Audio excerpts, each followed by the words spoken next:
10 dias de oração. Famílias fiéis até o fim. Dia 5. A receita médica da família. Na tua presença, Senhor, estão os meus desejos todos e a minha ansiedade não te é oculta. Salmo 38, verso 9. Não seja sábio aos seus próprios olhos. Tema o Senhor e afaste-se do mal. Isso será como um remédio para o seu corpo e refrigério para os seus ossos. Provérbios capítulo 3, versos 7 e 8. O coração alegre é bom remédio, mas o espírito abatido faz secar os ossos. Provérbios capítulo 17, verso 22. Quero trazer à memória o que pode me dar esperança. Lamentações capítulo 3, verso 21. Eis que esta foi a iniquidade de sua irmã Sodoma. Ela e as suas filhas foram orgulhosas, tiveram fartura de pão e próspera tranquilidade, mas nunca ampararam os pobres e os necessitados. Ezequiel capítulo 16, verso 49. Eis que lhe trarei saúde e cura, e o sararei, e lhes revelarei abundância de paz e segurança. Jeremias capítulo 33, verso 6. Por isso digo a vocês, não se preocupem com a vida, quanto ao que irão comer ou beber, nem com o corpo, quanto ao que irão vestir. Não é a vida mais do que o alimento, e não é o corpo mais do que as roupas? Observem as aves do céu, que não semeiam, não colhem, nem ajuntam em celeiros. No entanto, o Pai de vocês, que está no céu, a sustenta. Será que vocês não valem muito mais do que as aves? Mateus capítulo 6, versos 25 e 26. Amado, peço a Deus que tudo esteja bem com você e que esteja com boa saúde, assim como vai bem a sua alma. 3 João capítulo 1, verso 2. Será que vocês não sabem que o corpo de vocês é santuário do Espírito Santo? Que está em vocês e que vocês receberam de Deus? E que vocês não pertencem a vocês mesmos? Porque vocês foram comprados por preço. Agora, pois, glorifiquem a Deus no corpo de vocês. 1 Coríntios capítulo 6, versos 19 e 20.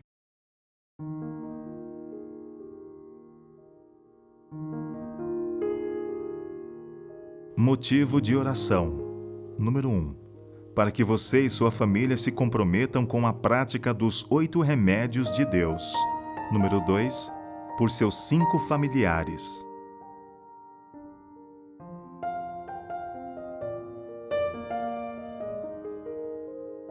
Reforma de saúde e preparo para a volta de Cristo. Em 10 de dezembro de 1871, foi-me mostrado novamente que a reforma de saúde é um ramo da grande obra que deve preparar um povo para a vinda do Senhor. Ela se acha tão ligada à terceira mensagem angélica como as mãos o estão ao corpo. A natureza é um médico divino.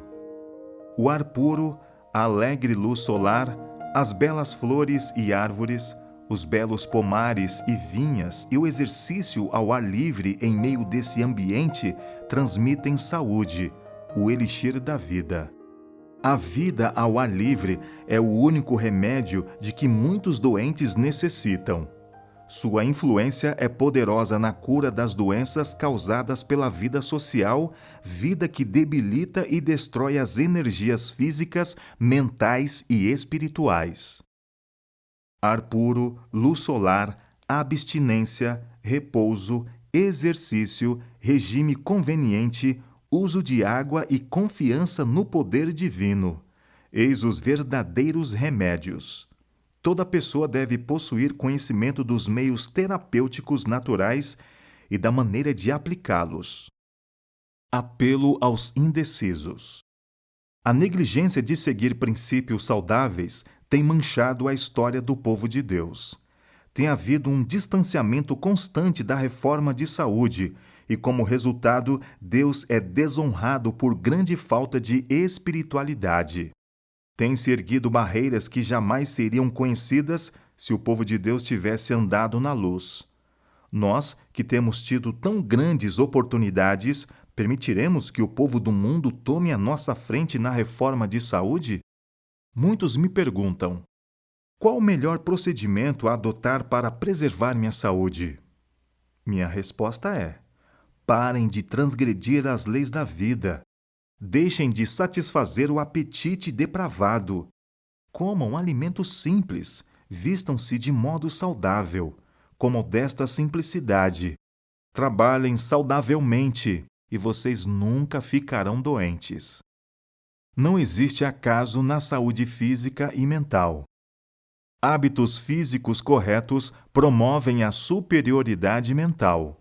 Faculdade intelectual, força física e longevidade dependem de leis imutáveis. Nessa questão, o acaso não existe. O Deus da natureza não interferirá para preservar as pessoas das consequências da violação das leis da natureza. Há muita genuína verdade no provérbio seguinte, abre aspas, o ser humano é o arquiteto de seu próprio destino, fecha aspas.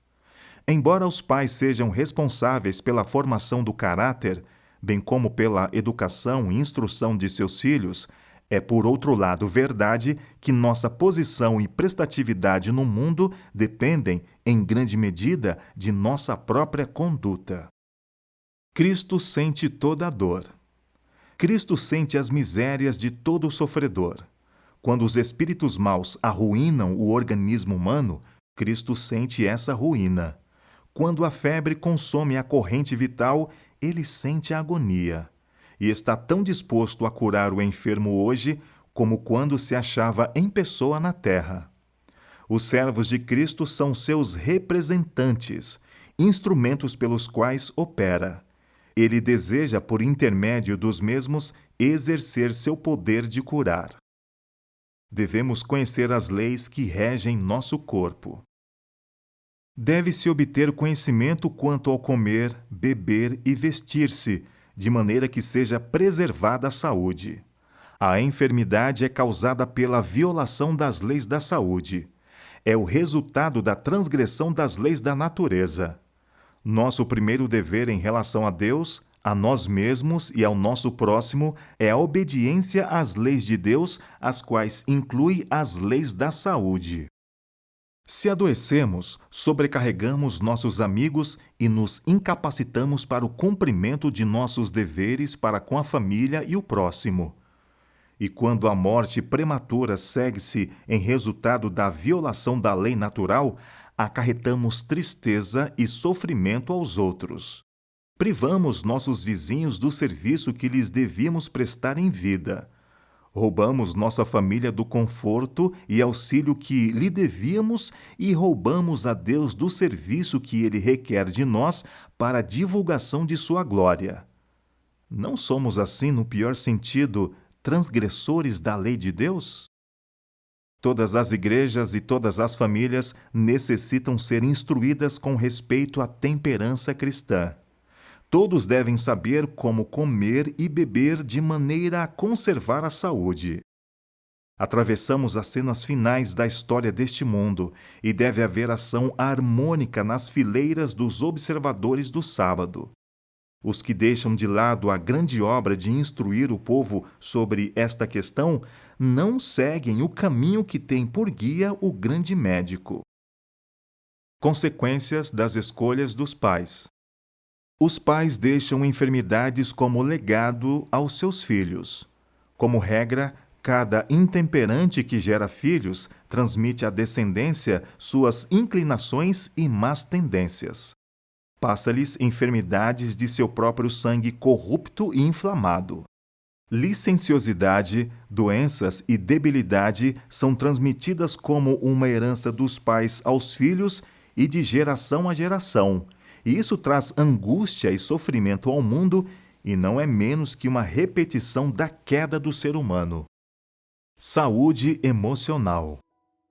Toda mulher prestes a tornar-se mãe, seja qual for seu ambiente, deve cultivar constantemente uma disposição feliz, alegre contente, sabendo que, por todos os seus esforços nessa direção, ela será recompensada 10 vezes mais no caráter, tanto físico como moral de seu rebento.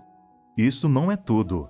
Ela pode, pelo hábito, acostumar-se a pensamentos alegres e, assim, promover um feliz estado de espírito e lançar agradável reflexo de sua própria felicidade de espírito na família e nos que com ela se associam.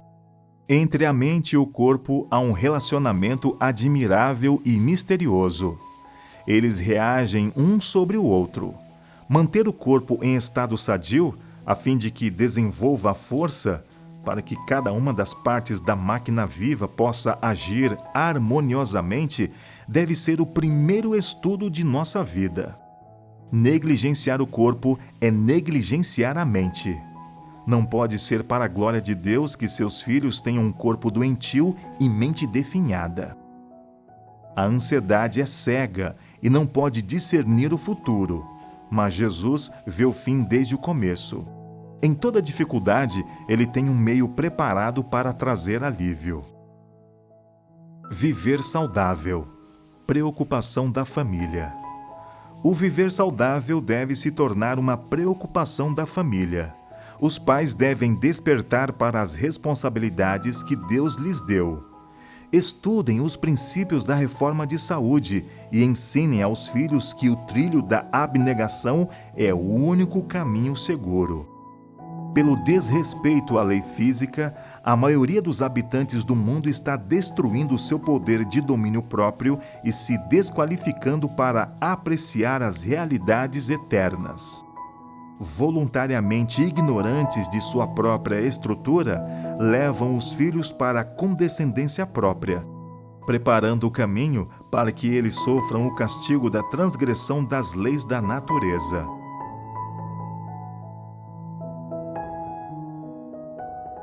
Atividade missionária. Compartilhe o livro missionário, físico ou virtual, com seus 5 familiares. livro.esperança.com.br